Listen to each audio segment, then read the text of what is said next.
Hello students, नमस्कार। आज इस वीडियो में हम करेंगे सेकंड ग्रेड एग्ज़ाम के लिए जो आपका एग्ज़ाम हुआ था, लास्ट एग्ज़ाम, उसकी सॉल्यूशन की को हम देखने वाले हैं और अलग अलग सब्जेक्ट के अकॉर्डिंग हम बात करेंगे अब इस वीडियो में। सबसे पहले हम बात करेंगे राजस्थान के भूगोल के बारे में। आप जो स्क्रीन पर पेपर देख पा रहे हो वही पेपर हुआ था इस बार आपका, और मेरे साथ हैं अपने केशव सर जो कि आपको बताएंगे इन 10 प्रश्नों के आंसर के बारे में। तो चलिए अब आगे आपसे बात करेंगे केशव सर। तो बच्चों देखो, पहला जो प्रश्न है हमारा राजस्थान के भूगोल जो पोर्शन है आपका, प्रथम प्रश्न है उत्तरी पश्चिमी मरुस्थल प्रदेश राज्य के कितने भाग पर विस्तृत है। तो मैंने जब अपना थ्योरी करी थी इसकी, तब आपको बताया था कि कुल के 61.11 भाग प्रतिशत पर फैला हुआ है। अगर इसको हम प्रोपोर्शनल में देखें तो 2/3% आएगा इसका, ठीक है, 2/3 भाग पर राजस्थान पर। ठीक है, अब हम नेक्स्ट क्वेश्चन देखेंगे। राजस्थान का मरुस्थलीय प्रदेश भूगर्भिक दृष्टि से किस प्राचीन भूखंड का भाग है। तो हमने देखा था मरुस्थलीय प्रदेश की बात हो रही है यहाँ पर, तो ये हमने देखा था टेथी सागर का भाग है। फिर हम चलते हैं अगले प्रश्न की ओर। पोखरण बलोत्रा फलोदी विस्तृत क्षेत्र कहलाता है। तो मैंने आपको बताया था पोखरण जो कि जैसलमेर में स्थित है, उसके बाद बलोत्रा जो अब नवीनतम जिला बन चुका है, और फलोदी को भी नवीनतम जिले का दर्जा दिया गया है। तीनों का जो ये त्रिकोणीय क्षेत्र कहलाता है, ये हमारा हमादा क्षेत्र कहलाता है, जो कि एक पथरीला मरुस्थल है। ठीक है, ये मैंने आपको पहले भी बता दिया था कि पथरीला मरुस्थल जो है वो हमादा कहलाता है। उसके बाद जो आपका चौथा प्रश्न है, मरुस्थल की पूर्वी सीमा का निर्धारण करने वाली समवर्षा रेखा बतानी है। तो समवर्षा रेखा मैंने बताया था कि पहले हम बात करते हैं 10 सेंटीमीटर की, तो ये मरुस्थलीय प्रदेश के पश्चिमी सीमा का निर्धारण करती है। वहीं बात की जाए 25 सेंटीमीटर, ये मरुस्थलीय प्रदेश को 2 भागों में विभाजित करती है। और वहीं अगर हम फोर्थ ऑप्शन की बात करें, इसका उत्तर फोर्थ क्वेश्चन होगा 40 सेंटीमीटर, जो कि मरुस्थलीय प्रदेश की पूर्वी सीमा का निर्धारण करती है। यहाँ पे प्रश्न में पूर्वी सीमा के बारे में पूछा गया। फिर हम नेक्स्ट बात करते हैं, बालुका स्तूप मुक्त क्षेत्र कितने प्रतिशत भाग पर विस्तृत है। तो हमने बात की थी कि हम शुष्क प्रदेश जो है, शुष्क प्रदेश को हम 2 भागों में बांटते हैं, जो कि है एक तो बालुका स्तूप युक्त और बालुका स्तूप मुक्त। तो युक्त की बात करते हैं तो युक्त जो प्रतिशत है वो 58.5 है, लेकिन हमारे जो प्रश्न में पूछा गया मुक्त क्षेत्र के बारे में पूछा गया, तो इसका उत्तर होएगा आपका डी उत्तर 41.5%। फिर हम चलते हैं आगे छठे प्रश्न की ओर। मरुस्थल के विस्तार में सर्वाधिक योगदान किसका होता है। तो मैंने आपको पहले भी बताया था, सबसे नुकसानदायी जो बालुका स्तूप होता है वो होता है बरखान बालुका स्तूप, और इसलिए मरुस्थल के विस्तार में सर्वाधिक जो योगदान रहता है वो आपका रहता है बरखान बालुका स्तूप का। फिर हम चलते हैं सातवें प्रश्न की ओर। अनुप्रस्थ बालुका स्तूप पाए जाते हैं। तो मैंने आपको जब पढ़ाया था, जब भी बताया था कि जो अनुप्रस्थ बालुका स्तूप है ये हवा के समकोण बनते हैं। एक होता है अनुप्रस्थ और एक होता है अनुदैर्ध्य जो कि समानांतर बनाए जाते हैं, लेकिन जो अनुप्रस्थ बालुका स्तूप है, अनुप्रस्थ बालुका स्तूप आपके हवा के समकोण बनते हैं, और ये इसका उत्तर होगा डी रावतसर, जो क्योंकि हनुमानगढ़ गंगानगर क्षेत्र में विस्तृत है। फिर हम बात करते हैं प्रश्न नंबर 8 की। नागौरी उच्च भूमि की ऊंचाई कितनी है। तो इसमें आपको मैंने बताया था कि इसकी ऊंचाई 300 से 500 मीटर के मध्य होती है, इसलिए इसका जो उत्तर होगा वो स उत्तर होगा। फिर हम चलते हैं आगे नेक्स्ट। सेम की समस्या निम्न में से किस क्षेत्र में विद्यमान है। तो ये सेम की जो समस्या है ये घग्गर नदी का जो क्षेत्र है, यानी बग्गी क्षेत्र जो कहलाता है। ठीक है, घग्गर नदी और इंदिरा गांधी नहर के आसपास का जो क्षेत्र है वहाँ पर सेम की समस्या विद्यमान है। अगर जगह की बात करी जाए तो बड़ौपल नामक स्थान पर सेम की समस्या सर्वाधिक देखी जाती है, जो कि हनुमानगढ़ जिले में स्थित है। फिर हम अपने आज के जियोग्राफी के प्रश्न के अंतिम प्रश्न की ओर चलते हैं। सुमेलित कीजिए कि संगमरमर किस श्रेणी में आता है, जिप्सम किस श्रेणी में आता है, फ्लोराइड किस श्रेणी में आता है। तो हम देखते हैं संगमरमर जो है वो मकराना श्रेणी से संबंधित है। वहीं हम बात करें जिप्सम की तो यह मंगलोच श्रेणी से संबंधित है, और फ्लोराइड जो है वो जाइल श्रेणी से संबंधित है। तो इसका जो उत्तर होगा वो सी उत्तर होगा, वो इसका सही उत्तर है। अब आगे अपने देखते हैं राजस्थान इतिहास के प्रश्नों को, और राजस्थान इतिहास में आप स्क्रीन पर देख पा रहे हो कि फर्स्ट जो प्रश्न है आपका, पृथ्वीराज विजय के लेखक कौन है। तो सही आंसर है जनक भट्ट।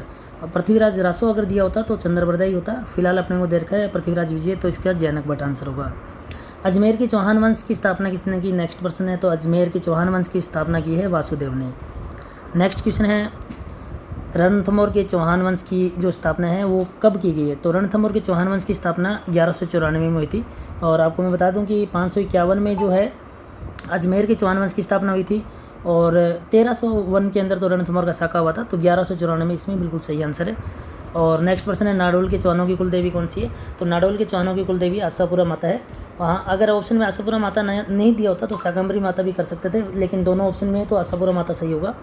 कीर्तिपाल का संबंध किससे। तो शैव धर्म, शिव जी को मानने वाले शैव धर्म के थे। सिरोही के चौहान वंश के संस्थापक कौन है। तो सिरोही के हैं राव लुम्बा।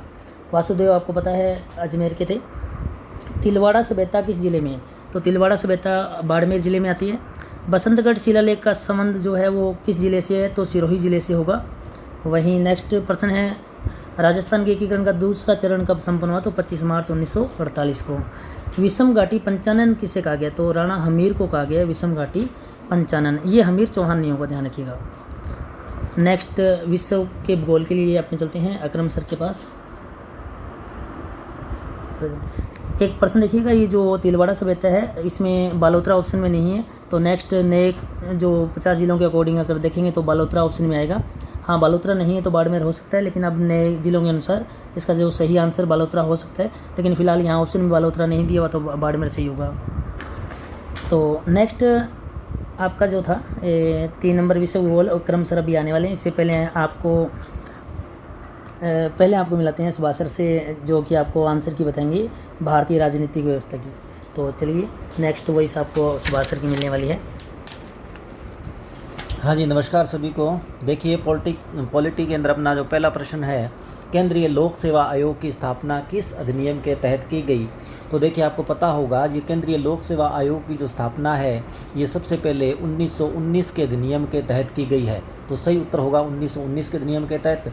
और आपको पता है इसके लिए एक आयोग बनाया गया है अंग्रेज़ों के द्वारा, और उसकी जो स्थापना है 1926 के अंदर की गई थी।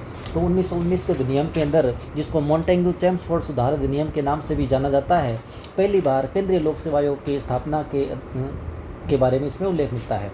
देखिए नेक्स्ट क्वेश्चन है, किस अधिनियम के तहत भारत सचिव का पद सृजित किया गया। तो आप जानते होंगे 1858 का भारत शासन अधिनियम जो है 1857 की क्रांति के जस्ट बाद 1858 का जो भारत शासन अधिनियम है, जिसे इलाहाबाद अधिनियम के नाम से जाना जाता है, और इसे ही महारानी विक्टोरिया का घोषणा पत्र भी कहा जाता है। तो इसके तहत भारत सचिव नाम का एक पद सृजित किया गया, जो कि अब वायसराय की सहायता करेगा और प्रशासन चलाने में मदद करेगा। तो इसके बाद देखिए अगला क्वेश्चन है, इस अधिनियम के तहत भारत में संघीय न्यायालय की स्थापना की गई। तो आपकी जानकारी के लिए बता दूं 1935 का भारत शासन अधिनियम है, इसके तहत भारत में संघीय न्यायालय की स्थापना की गई। इसको फेडरल कोर्ट कहा जाता है। और देखिए सर्वोच्च न्यायालय नहीं था, सर्वोच्च न्यायालय अगर पूछ लिया जाए तो आपको याद रखना है 1773 के रेगुलेटिंग एक्ट के तहत भारत में 1774 में पहली बार सुप्रीम कोर्ट यानी सर्वोच्च न्यायालय खोला गया। लेकिन ये 1935 का भारत शासन अधिनियम है, इसके तहत फेडरल कोर्ट है, ये संघीय न्यायालय खोला गया, और इसका जो मुख्यालय है वो अंग्रेज़ों की राजधानी में था। लेकिन अगर इसका जो फैसला होता था, इसको लंदन के अंदर एक प्रीवी काउंसिल जो कोर्ट है उसमें चुनौती दी जा सकती थी, इसलिए इसको फेडरल कोर्ट कहा जाता है। इसके बाद अगला देखिए, तो देखिए अगला अपना क्वेश्चन है, पहली बार मौलिक अधिकारों का उल्लेख किस में मिलता है, लिखित उल्लेख भारत के अंदर।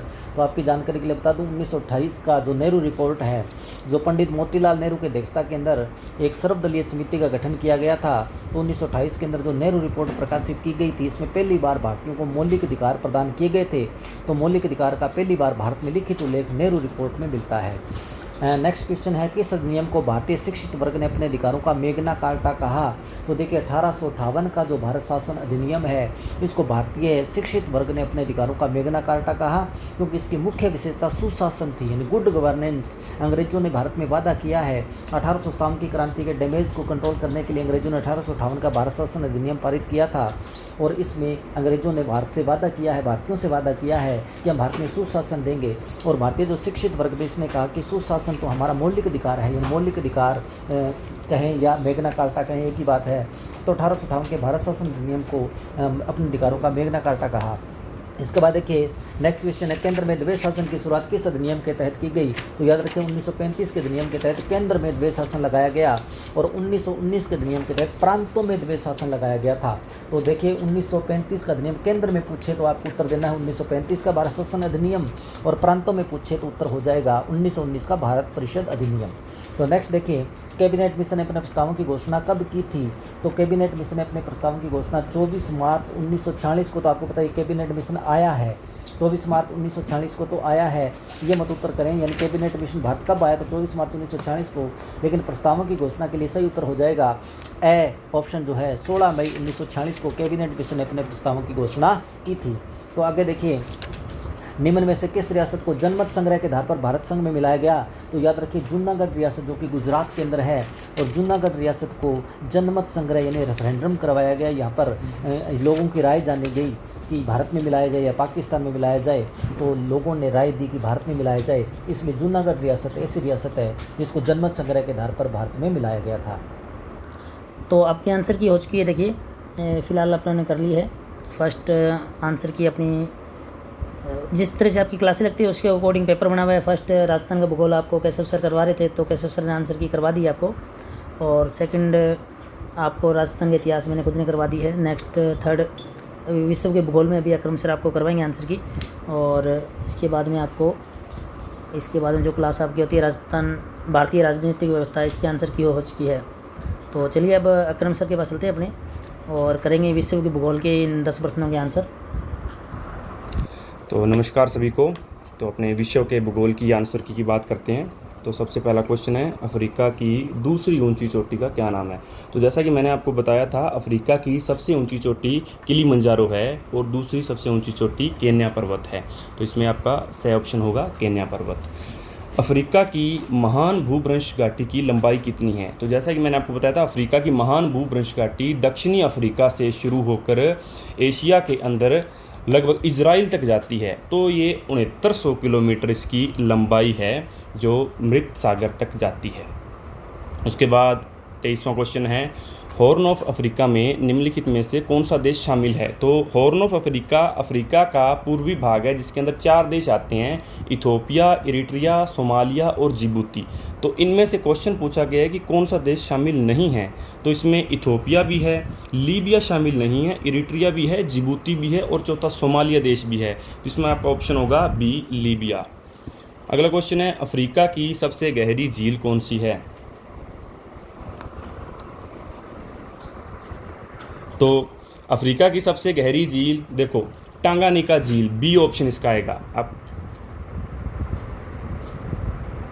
तो बी ऑप्शन टांगानिका झील, ये अफ्रीका की दूसरी सबसे बड़ी झील भी है और अफ्रीका की सबसे गहरी झील भी है। जो ए ऑप्शन दिया हुआ है विक्टोरिया झील और बी ऑप्शन टांगानिका झील, तीसरा मलावी झील है और चौथा रुडोल्फ झील है। इसमें विक्टोरिया झील जो है ये अफ्रीका की सबसे बड़ी झील है और टांगानिका झील अफ्रीका की दूसरी सबसे बड़ी झील है, परंतु टांगानिका झील सबसे ज़्यादा गहरी झील भी है। तो इसका ऑप्शन होगा बी। अगला है, मिस्र की राजधानी काहिरा किस नदी के किनारे स्थित है। तो नील नदी के किनारे स्थित है। अफ्रीका की सबसे लंबी नदी और विश्व की सबसे लंबी नदी नील नदी है, जो 2 नदियों के संगम से मिलकर बनती है, श्वेत नील और नीली नील, जिनमें से मिस्र की राजधानी काहिरा इस नदी के ऊपर स्थित है। अफ्रीका का सबसे ऊंचा जलप्रपात कौन सा है। तो अफ्रीका का सबसे ऊंचा जलप्रपात है, तो अफ्रीका का सबसे ऊंचा जलप्रपात कौन सा है। तो अपना इसका ऑप्शन होगा सी ऑप्शन, विक्टोरिया जलप्रपात। उसके बाद देखो, न्यूबियन मरुस्थल तथा लीबिया मरुस्थल को अलग करने वाली नदी कौन सी है। तो लीबिया देश के अंदर लीबिया मरुस्थल है, जहाँ से नील नदी है जो लीबिया मरुस्थल को और न्यूबियन मरुस्थल को अलग करती है। दोनों देशों की मरुस्थल की सीमा पर ये नदी बहती है। विश्व प्रसिद्ध सोने की खान जोहान्सबर्ग कौन से देश में स्थित है। तो जैसा कि मैंने आपको बताया था, अफ्रीका एक खनिज संपन्न महाद्वीप है। तो इसके सबसे स्वर्ण की सबसे बड़ी खान जोहान्सबर्ग है, वो दक्षिणी अफ्रीका देश के अंदर है। और सबसे बड़ी हीरे की मंडी जो किम्बरले है वो भी दक्षिण अफ्रीका देश के अंदर है। तो जोहान्सबर्ग इसमें आपका ऑप्शन होगा सी, दक्षिण अफ्रीका। अफ्रीका के शुतुरमुर्ग का प्रमुख आवास स्थल कौन सा है। तो अफ्रीका का जो कालाहारी मरुस्थल है, कालाहारी मरुस्थल में शुतुरमुर्ग पाए जाते हैं और ये सबसे ज़्यादा तेज़ दौड़ने वाले पक्षियों की प्रजातियों में शुतुरमुर्ग का नाम आता है। तो ये अफ्रीका के कालाहारी मरुस्थल में सर्वाधिक पाए जाते हैं, वहाँ पर उनका प्राकृतिक आवास है। मध्य अफ्रीका का हाईवे किस नदी को कहते हैं। तो जायरे नदी को मध्य अफ्रीका का हाईवे कहा जाता है। तो इसी के साथ आपके विश्व भूगोल के 10 क्वेश्चन कंप्लीट हैं। नेक्स्ट देखिए, भारतीय राजनीतिक व्यवस्था के हो चुके हैं और एक बार फिर अपने सुभाष सर के पास चलते हैं राजस्थान कला संस्कृति की आंसर की जानने के लिए। और जैसे कि आपकी ये 5वीं क्लास होती है, सेकंड ग्रेड स्पेशल ये टेस्ट था और जो विद्यार्थी सेकंड ग्रेड की तैयारी कर रहे हैं उन्हीं के लिए हमने ये स्पेशल बनाया हुआ है। और अगर आप भी हमसे सेकंड ग्रेड की तैयारी करना चाहो तो आप इस पेपर के माध्यम से देख सकते हो हम कितनी क्लासें दे रहे हैं। फर्स्ट क्लास राजस्थान के भूगोल से शुरू होती है और लास्ट में आप देख सकते हो ये लगातार सब क्लासों के अकॉर्डिंग टेस्ट है। तो 8वीं क्लास अर्थव्यवस्था, 8 क्लासें हम लगातार दे रहे हैं बच्चों को और इसके साथ में 9वीं क्लास के रूप में हम करंट अफेयर हमारी इस वेबसाइट के ऊपर आपको उपलब्ध हो जाएगा। 100 प्रश्नों का आज ये टेस्ट हुआ है और इसके आंसर की आपके साथ शेयर कर रहे हैं। तो चलिए आगे आंसर की लेके आएंगे आपके लिए सुभाष सर, जो कि राजस्थान कला संस्कृति की आंसर की बताएंगे प्रश्न नंबर 41 से। हाँ जी, देखिए कला और संस्कृति के अंदर पहला जो प्रश्न है, गोखरू नामक आभूषण कहाँ पहना जाता है। तो देखिए गोखरू नामक आभूषण जो है ये कलाई में पहना जाता है, इस बात को ध्यान में रखें। दूसरा है महिलाओं द्वारा माथे पर पहना जाने वाला आभूषण कौन सा है। तो मेहमद आभूषण, ये क्वेश्चन में पूछा गया था 2nd ग्रेड के पेपर में, महिलाओं द्वारा माथे पर पहना जाने वाला आभूषण कौन सा है। तो उत्तर होगा मेहमद। नेक्स्ट है मोठड़े की पगड़ी किस अवसर पर बांधी जाती है। तो देखिए मोठड़े की पगड़ी जो है विवाह के अवसर पर बांधी जाती है, इस बात को ध्यान में रखें। अलग अलग प्रकार की पगड़ियाँ आपको पता है राजस्थान में बांधी जाती है, तो विवाह के अवसर पर मोठड़े की पगड़ी ही याद रखनी है। हाड़ौती क्षेत्र में विधवा महिलाओं द्वारा ओढ़ी जाने वाली ओढ़नी देखिए कौन सी है। तो चीड़ का पहुंचा, ये काले रंग का होता है, और चीड़ का पहुंचा कोई हाड़ौती यानी कोटा बूंदी 12 झालावाड़ के अंदर कोई महिला ने ओढ़ा हुआ है, इसका मतलब है विधवा है, यानी हाड़ौती क्षेत्र के अंदर विधवा महिला चीड़ का पहुंचा उड़ती है। इसके बाद देखिए डाकण प्रथा पर रोक लगाने वाली पहली रियासत कौन सी है। तो आपकी जानकारी के लिए बता दूं, डाकण प्रथा सबसे ज़्यादा आदिवासियों में प्रचलित है, और आदिवासियों की बात करें तो भीलों के अंदर सबसे ज़्यादा है। तो उदयपुर के अंदर देखो, उदयपुर कहें या मेवाड़ कहें, तो मेवाड़ के एक महाराणा हुए हैं स्वरूप सिंह हैं, और महाराणा स्वरूप सिंह ने अप्रैल 1853 के अंदर डाकण प्रथा को गैर कानूनी घोषित कर दिया था, यानी डाकण प्रथा पर रोक लगाई थी। जेसी ब्रुक जो पॉलिटिकल एजेंट था, जेसी ब्रुक के प्रयासों से डाकण प्रथा पर रोक लगाई गई है। तो मेवाड़ महाराणा ने डाकण प्रथा, खेरवाड़ा उदयपुर के अंदर है, खेरवाड़ा के अंदर डाकण प्रथा पर रोक लगाई है। नेक्स्ट क्वेश्चन है शारदा एक्ट का संबंध किससे है। तो याद रखिए शारदा एक्ट का संबंध बाल विवाह से है। अजमेर के डॉक्टर हरिविलास शारदा एक समाज सुधारक हुए हैं, और इन्होंने दबाव बनाया, यानी एक आंदोलन चलाया है, बाल विवाह को रोकने के लिए दबाव बनाया, और जिसके तहत शारदा एक्ट पारित किया गया है 1929 के अंदर अंग्रेजों के द्वारा, और जिसमें विवाह के लिए लड़के के लिए जो न्यूनतम आयु सीमा है वो 18 और लड़की के लिए 14 वर्ष निर्धारित की गई थी। इस एक्ट को शारदा एक्ट के नाम से जाना जाता है। तो नेक्स्ट है निम्न में से कौन सा सुशिर वाद्य नहीं है। तो आपको पता होगा सुर, नई, नाग, फणी, बांकिया, ये सारे सुशिर वाद्य हैं। सुशिर वाद्य वो होते हैं जो फूंक मारकर बजाए जाते हैं। तो देखिए जंतर जो है, जंतर ये तत्ववाद्य है। लोक देवता देव नारायण जी की जब फड़ भांजते हैं तो जंतर बजाया जाता है, और जंतर आपको पता हो ये तत्ववाद्य है, बाकी सारे सुशिर वाद्य है। तो इसमें जंतर जो है ये सुशिर वाद्य नहीं है। तो नेक्स्ट है निम्न में से किस लोक संत को पर्यावरण वैज्ञानिक माना जाता है। तो पर्यावरण वैज्ञानिक देखिए संत जाम्बो जी को माना जाता है। जाम्बो जी जिन्होंने विश्नोई संप्रदाय चलाया है, और जाम्बो जी को प्रथम पर्यावरण वैज्ञानिक भी कहा जाता है। तो पर्यावरण वैज्ञानिक माना जाता है, यानी पेड़ों को बचाने के लिए आपको पता है आज भी विश्नोई अपना बलिदान दे देते हैं। तो जाम्बो जी को पर्यावरण वैज्ञानिक माना जाता है। चरी लोक नृत्य किस क्षेत्र का प्रसिद्ध है। तो किशनगढ़ का प्रसिद्ध है, और किशनगढ़ के अंदर किया जाता है ये चरी लोक नृत्य किशनगढ़ का प्रसिद्ध है। नेक्स्ट है चंद्रभागा पशु मेला का आयोजन कहाँ पर किया जाता है। तो याद रखिए चंद्रभागा पशु मेला का आयोजन झालावाड़ के अंदर किया जाता है। ये 15 दिनों तक चलता है। झालावाड़ क्षेत्र के अंदर ये सबसे बड़ा पशु मेला है, जिसको चंद्रभागा पशु मेला कहा जाता है। तो इस प्रकार आपके 10 क्वेश्चन राजस्थान कला और संस्कृति से रिलेटेड, जिनका मैंने आपको सोल्यूशन करवा दिया है। तो टोटल 5 सेक्शन हो चुके हैं। छठे सेक्शन में आपको भारत के भूगोल का सोल्यूशन आपको अक्रम सर करवाएंगे। उसके बाद में मैं आपको करवाऊंगा मनोविज्ञान के लिए जो 10 प्रश्न हैं उनका सोल्यूशन, और बाद में हम करने वाले हैं इसके बाद में आपको इकोनॉमिक्स का 10 प्रश्न होंगे सोल्यूशन को। और करंट अफेयर अगर आपने हमारी साइट पर विजिट नहीं किया तो ये करंट अफेयर देख लेना, इनका सारा सोल्यूशन आपको वहाँ मिलेगा, और यहाँ वीडियो में भी आपको सोल्यूशन बताने वाले हैं। तो चलिए अपने चलते हैं अक्रम सर के पास, और अभी जानेंगे अपने जो प्रश्न हैं भारत के भूगोल के, इनके आंसर को। तो अपने भारत का भूगोल के 10 क्वेश्चन सॉल्व करते हैं। तो अपना पहला क्वेश्चन है सांची नगर किस नगर के किनारे स्थित है। सांची नगर किस नदी के किनारे स्थित है। तो इसमें आपका आंसर होगा बेतवा नदी। बेतवा नदी जो चंबल नदी की सहायक नदी है, चंबल जो कि यमुना नदी की सहायक नदी है। चंबल की सहायक नदियां हैं सिंध, केन और बेतवा। इनमें से बेतवा नदी मध्य प्रदेश से निकलती है और जाकर चंबल नदी में विसर्जित होती है। तो इस बेतवा नदी के ऊपर मध्य प्रदेश के अंदर सांची नगर स्थित है। तो इसका आंसर होगा आपका डी ऑप्शन बेतवा। उसके बाद देखो सरदार सरोवर बांध किस नदी पर है। तो सरदार सरोवर बांध आपका नर्मदा नदी के ऊपर बना हुआ है गुजरात के अंदर। उसके बाद अगला क्वेश्चन है, एशिया की सबसे पहली जल विद्युत परियोजना किस नदी पर है? तो मैंने आपको जैसा क्लास में बताया था, एशिया की सबसे पहली जल विद्युत परियोजना थी शिव समुद्रम परियोजना, और ये शिव समुद्रम परियोजना कावेरी नदी के ऊपर बनाई गई थी, कर्नाटक राज्य के अंदर। तो एशिया की सबसे पहली जल विद्युत परियोजना शिव समुद्रम कौन सी नदी पर है? कावेरी नदी पर। तो इसका ऑप्शन होगा 6 नंबर आपका, कावेरी नदी पर। और किस राज्य में बनी हुई है? तो ध्यान रखना, कर्नाटक राज्य के अंदर बनी हुई है। अगला क्वेश्चन है, पुलिकट झील स्थित है कौन से राज्य में स्थित है पुलिकट झील? तो जैसा कि मैंने आपको बताया था, पुलिकट झील तमिलनाडु और आंध्र प्रदेश दोनों की सीमा रेखा के ऊपर स्थित है। तो इसमें आपका केरल व तमिलनाडु नहीं है, आंध्र प्रदेश व तमिलनाडु की सीमा नहीं है। आपका ऑप्शन होगा आंध्र प्रदेश व उड़ीसा की सीमा पर नहीं है, तो आपका ऑप्शन होगा इसमें आंध्र प्रदेश व तमिलनाडु की सीमा पर, ऑप्शन नंबर बी। तो मैंने आपको बताया था कुछ हिस्सा इसका तमिलनाडु में है और कुछ हिस्सा इसका आंध्र प्रदेश के अंदर है। और इस पुलिकट झील के अंदर एक द्वीप भी है, श्री हरिकोटा द्वीप, और उस द्वीप के ऊपर भारत का एक अंतरिक्ष प्रक्षेपण केंद्र भी है, श्री सतीश धवन अंतरिक्ष प्रक्षेपण केंद्र।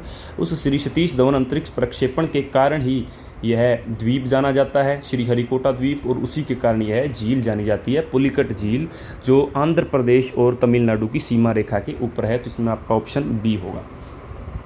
अगला क्वेश्चन है, भारत की सबसे लंबी झील किस राज्य में स्थित है? तो भारत की सबसे लंबी झील कौन सी है? तो वेबनाड झील है। मैंने आपको बताया था केरल के अंदर एक तो वेबनाड झील है और एक अष्टमुडी झील है।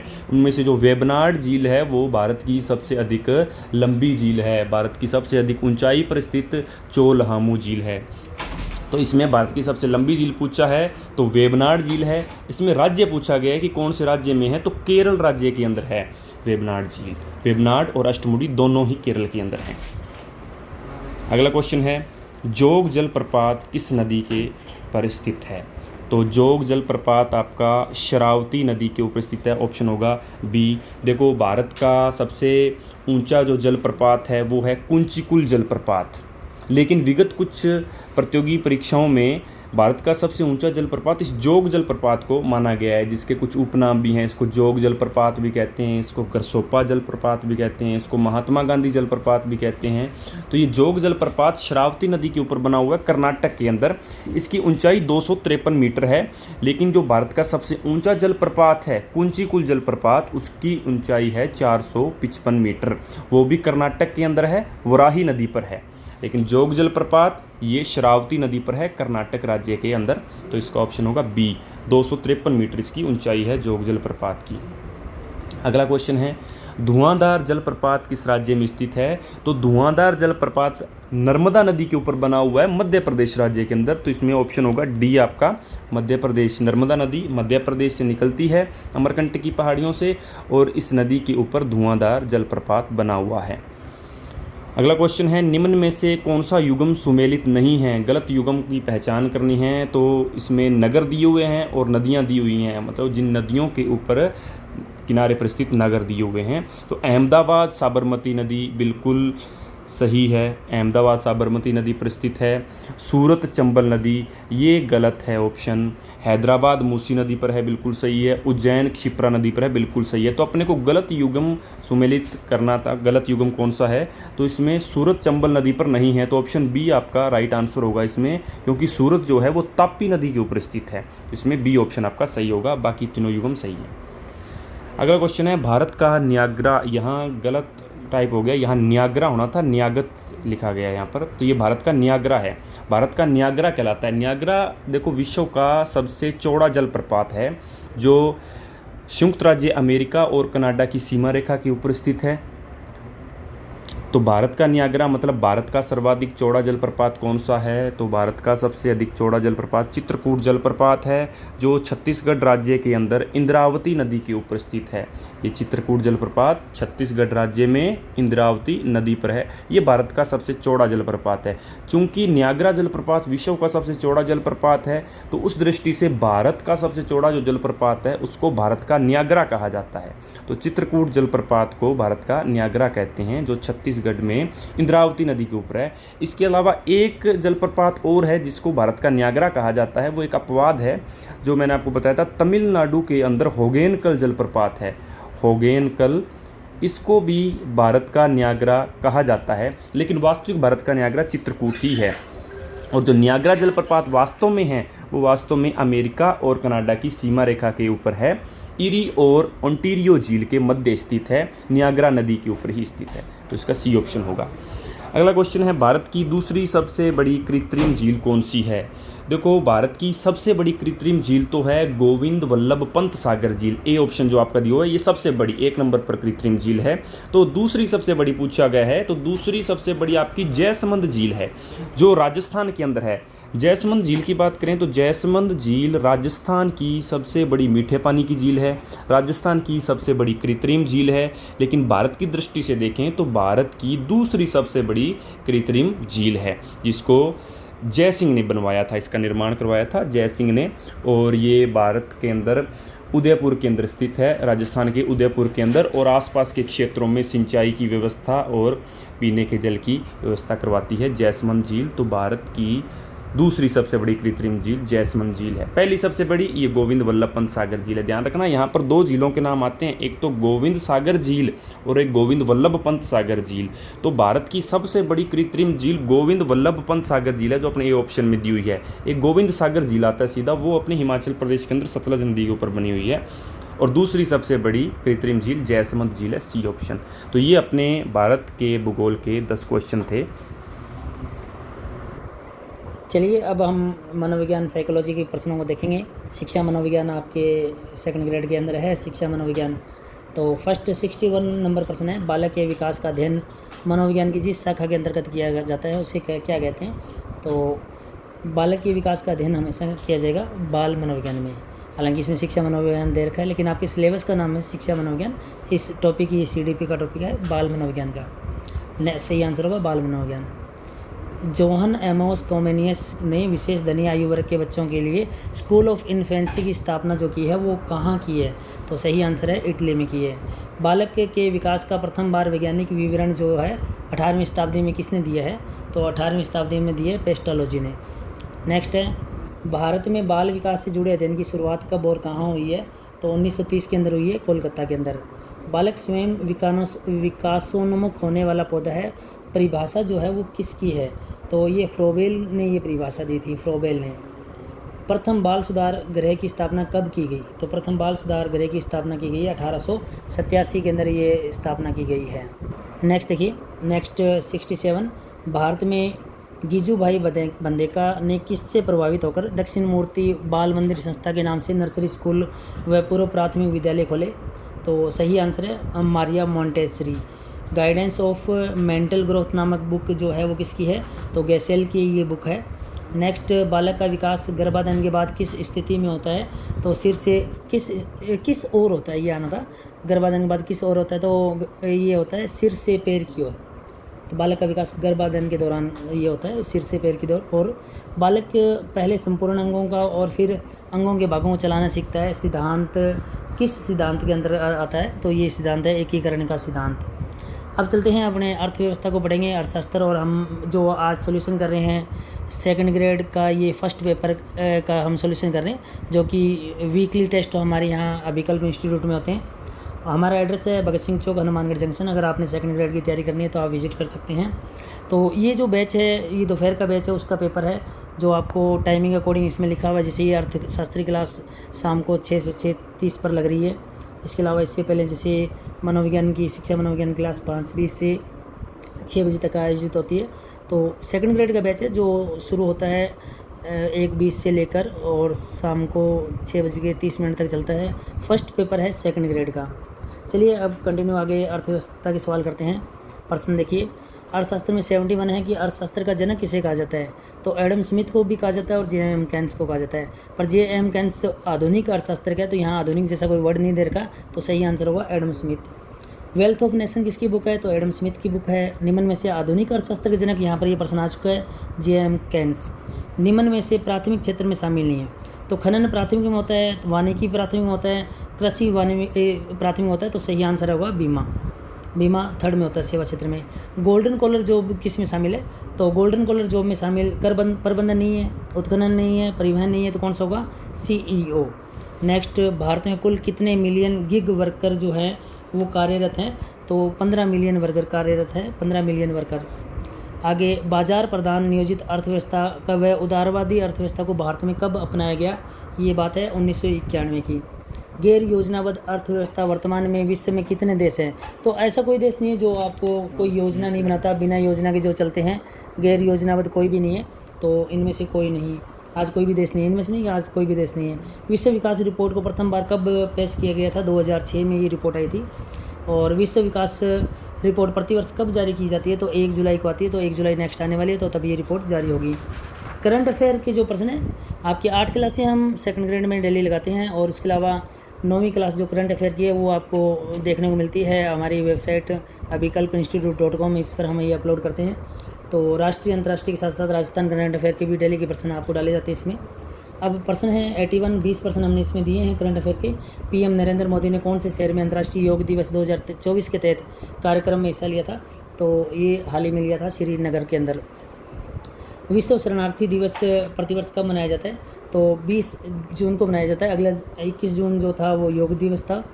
प्रधानमंत्री नरेंद्र मोदी ने किस राज्य में नालंदा विश्वविद्यालय परिसर का उद्घाटन किया है, तो आपको पता है नालंदा कहाँ पड़ता है, बिहार के अंदर। सही आंसर होगा बिहार। भारत में किस राज्य में दुनिया का सबसे ऊंचा रेल ब्रिज बनाया गया, काफ़ी इंपॉर्टेंट प्रश्न है, जो रेलवे के बच्चे हैं उनके लिए भी इंपॉर्टेंट है। जम्मू और कश्मीर में चिनाब नदी के ऊपर ये पुल बना है।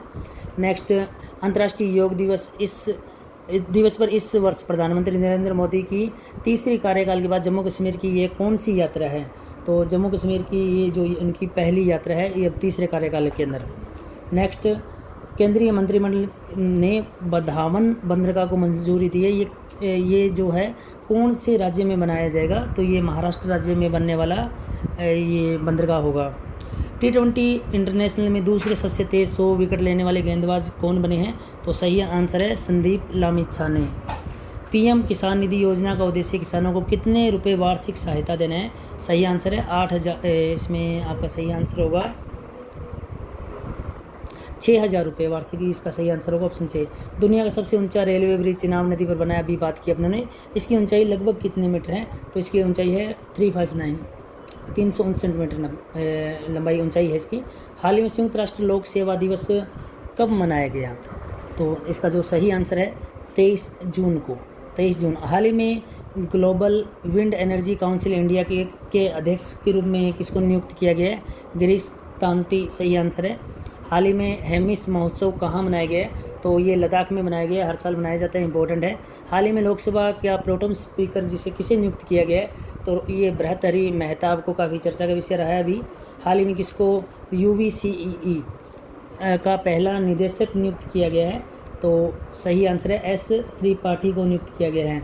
अंतर्राष्ट्रीय योग दिवस 2024 की थीम क्या है, तो इसकी थीम थी स्वयं और समाज के लिए योग।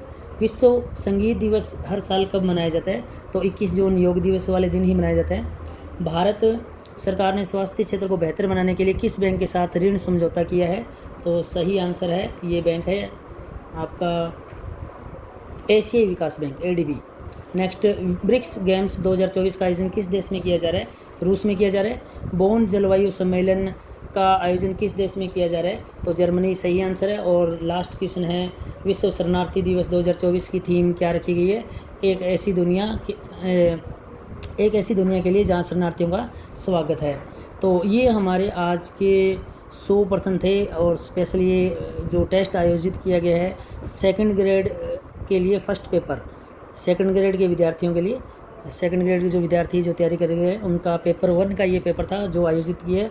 और अगर आप भी हमारे पास सेकंड ग्रेड का बैच ज्वाइन करना चाहते हो तो 1:30 बजे बैच शुरू होता है, और इस PDF में आप देख सकते हो सारों का टाइमिंग लिखा हुआ है। 1:30 बजे क्लासें शुरू होती है, कब कब कौन कौन सी क्लासें हैं, 6:30 तक क्लासें चलती है, और 8 क्लासें, सबसे ज़्यादा हाईएस्ट क्लासें आपको हनुमानगढ़ में मिलेगी। हमारा पता है अभिकल्प इंस्टीट्यूट, नज़दीक भगत सिंह चौक, हनुमानगढ़ जंक्शन। आप हमारे वेबसाइट पर विजिट कर सकते हैं abhikalpinstitute.com। इसके अलावा हमारे टेलीग्राम पर विजिट कर सकते हैं अभिकल्प इंस्टीट्यूट। आप इस नंबर पर हमें कॉल कर सकते हैं। और सेकंड ग्रेड के लिए जो बैच हैं, नए बैच अब स्टार्ट हो रहे हैं, आप नए बैच बिल्कुल आपको बैच मिल जाएंगे। और नए बैच की टाइमिंग सुबह या मॉर्निंग बैच और दोपहर के बैच के लिए आपको जब भी टाइमिंग जानी हो तो आप इस नंबर पर कॉल करके पूछ सकते हैं। बाकी ज़्यादा से ज़्यादा शेयर कीजिएगा अगर आपको अच्छा लगे। धन्यवाद, फिर मिलते हैं एक नेक्स्ट पेपर के साथ, तब तक के लिए बाय, टेक केयर।